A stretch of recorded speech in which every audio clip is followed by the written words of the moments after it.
కార్తీక పురాణం.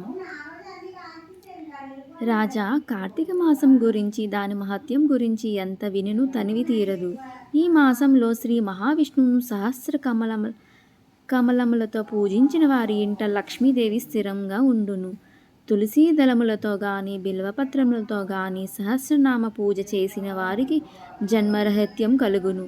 కార్తీక మాసం మందు ఉసిరి చెట్టు కింద సాలగ్రామం ఉంచి భక్తితో పూజించిన ఎడల వారికి కలుగును మోక్షం మెంతగాదు.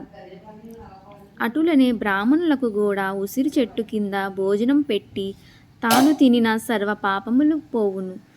ఈ విధంగా కార్తీక స్నానములు దీపారాధనలు చేయలేని వారు ఉదయం సాయంకాలమే గుడికైనా వెళ్ళి భక్తితో సాష్టాంగ నమస్కారములైనను చేసిన ఎడల వారి పాపములు నశించును. సంపత్తి గలవారు శివకేశవుల ఆలయములకు వెళ్ళి భక్తితో దైవార్చన హోమాదులు దాన ధర్మాలు చేసినచో అశ్వమేధము చేసినంత ఫలం దక్కుటేగాక వారి పితృదేవతలకు కూడా వైకుంఠ ప్రాప్తి కలుగును.